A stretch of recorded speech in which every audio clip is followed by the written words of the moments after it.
নমস্কার, 7 এবেক নিউজ নেটওয়ার্কে আপনাদের স্বাগত। নিউ টাউনের পর হাওড়া আবারও মধুচক্রের হদিশ। কিছুদিন আগে নিউ টাউনের একটি বিলাসবহুল বাড়িতে বড়সড় মধুচক্রের পর্দা ফাঁস হবার ঘটনা ঘটেছিল। নিউ টাউন থানার বিশাল পুলিশ বাহিনী পৌঁছে মহিলা সহ বেশ কয়েকজনকে আটক করে। উদ্ধার হয়েছিল প্রচুর electronic device, camera, mobile phone সহ একাধিক জিনিসপত্র। পুলিশ সূত্রে জানা গিয়েছিল ওই বিলাসবহুল বাড়িতে নীল ছবির শুটিংও চলত রমরমিয়ে। তাহলে কি বেআইনি অস্ত্র সহ বিভিন্ন ধরনের অপরাধমূলক কাজকর্মের পাশাপাশি নীল ছবির ব্যবসাও রমরমিয়ে চলছে গোটা রাজ্য জুড়ে? এ প্রশ্ন উঠছে কারণ এবার খোদ রাজ্যের প্রধান প্রশাসনিক ভবন নবান্ন থেকে ঢিল ছোঁড়া দূরত্বে অবস্থিত একটি হোটেলে চলা মধুচক্রের পর্দা ফাঁস হলো। দীর্ঘদিন ধরেই স্থানীয় বাসিন্দাদের কাছ থেকে অভিযোগ আসছিল নবান্নের পাশে এ ধরনের ঘটনা ঘটছে। আর নবান্নের পাশেই কোয়েস্ট নামের ওই হোটেলে মধুচক্রের আসর এবং দেহ ব্যবসা চলছে দিনের পর দিন। এই অভিযোগের ভিত্তিতে এদিন দুপুরে অতর্কিতে অভিযান চালায় হাওড়া সিটি পুলিশের উচ্চ পদস্থ আধিকারিকের নেতৃত্বে বিশাল পুলিশ বাহিনী এবং র্যাফ। স্থানীয়দের অভিযোগ, করোনা অতিমারির আগে থেকেই চলছে ওই হোটেলে মধুচক্রের ব্যবসা। দিনের বেলাতেও অল্প বয়সী ছেলেমেয়েরা নিয়মিত ওই হোটেলে যাতায়াত করে, আর সন্ধে হলে তো ওই রাস্তা দিয়ে সাধারণ মানুষের চলাফেরা অসহনীয় হয়ে ওঠে। আর হোটেল ব্যবসার নামে মধুচক্র এবং নীল ছবির ব্যবসার মতো সমাজ বিরোধী কার্যকলাপ বেড়ে যাওয়ায় দিন দিন ক্রমশ আরও খারাপ হচ্ছে এলাকার পরিস্থিতি। ওই এলাকায় বসবাসকারী অপ্রাপ্তবয়স্কদের বেড়ে ওঠার ক্ষেত্রে অন্তরায় হয়ে দাঁড়াচ্ছে এমন পরিবেশ। নবান্নতে প্রতিদিন প্রশাসনিক স্তরে উচ্চপদস্থ কর্তারা যাতায়াত করা সত্ত্বেও কেন প্রশাসনের নজর এড়িয়ে যায় এহেন ঘটনা, তা নিয়েই প্রশ্ন তুলছেন স্থানীয় বাসিন্দারা।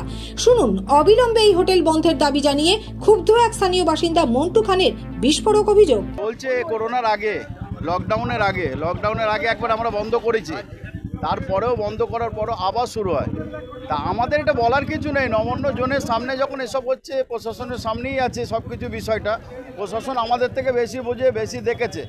কেন অ্যাকশন হয়নি জানি না। আজকে আমাদের বাধ্য হয়েছি, প্রশাসন রেড করেছে, খুশি আছে এতে। যদি এটা বন্ধ করা হয় আমরা এতে আরও উপকৃত হব। আমাদের বাচ্চাগুলো সুষ্ঠুভাবে এখানে বসবাস করতে পারবে। আমাদের বাচ্চাগুলোর যে শিক্ষা, যে দিক দেখা দিচ্ছে, যে রাত্রিরের পজিশন থাকে, আপনি রাত্রিরে কোনো দিন এসে দেখবেন আমাদের কাছে ফুটেজ আছে রাত্রিরে। এমনকি মেয়েরা পরে মুখে মাস্ক পরে ঢুকে যাচ্ছে, বাচ্চা মেয়ে। অ্যালাউ কী করে করছে এরা জানি না। এরা তো ওয়ে নাকি উঠেছে, ওয়ে উঠলে সব কিছু অ্যালাউ হয়ে যায়। পরিবেশ নষ্ট করে ওয়ে চালানো যাবে, এটাই আমাদের বিষয় জানার আছে। একদম নবান্নর গায়ে, এই তো নবান্ন ব্রিজের দেওয়াল এটে, এরপরেই নবান্ন প্রশাসনিক নবান্নর যারা আছে দপ্তরে, তারা সবাই এই পাশেই থাকে। আমরা এর বিষয়ে কি বলতে পারি? প্রশাসন যখন দেখছে, প্রশাসনের করা উচিত ছিল আমাদের আগে। আজকে করেছে প্রশাসন, আমরা খুশি আছি। এদের দৃষ্টিমূলক শাস্তি হোক, আর এই যে ব্যাপার আছে এটা যেন অবিলম্বে বন্ধ হয়। হাওড়া পুলিশ সুপার প্রবীণ কুমার ত্রিপাঠী জানান, মধুচক্রের ব্যবসার খবর জানা মাত্রই পুলিশ অভিযান চালিয়ে হোটেলটিকে সিল করে দেওয়া হয়েছে। ঘটনায় হোটেল কর্মী সহ মহিলা ও পুরুষ সহ মোট 11 জনকে আটক করা হয়েছে। আর নবান্নের পাশেই ওই হোটেলে মধুচক্রের ব্যবসার পর্দা ফাঁস হতেই এদিন পুলিশি অভিযান ঘিরে তীব্র চাঞ্চল্য ছড়ায় স্থানীয় বাসিন্দাদের মধ্যে। ধৃতদের জিজ্ঞাসাবাদ করে মধুচক্রের ব্যবসার সাথে আরও কারা জড়িত রয়েছে, কত দূর এই চক্রের জাল বিস্তার হয়েছে, তার তদন্ত শুরু করেছে হাওড়া সিটি পুলিশ। রাজু ঝা, 7 এবেক নিউজ নেটওয়ার্ক, হাওড়া। আরো বিভিন্ন খবরের আপডেট জানতে হলে অবশ্যই সাবস্ক্রাইব করুন 7 এবেক নিউজ নেটওয়ার্ক চ্যানেলটি, কারণ আপনাদের একটা সাবস্ক্রিপশন আমাদের কাছে অত্যন্ত মূল্যবান। জয় হিন্দ।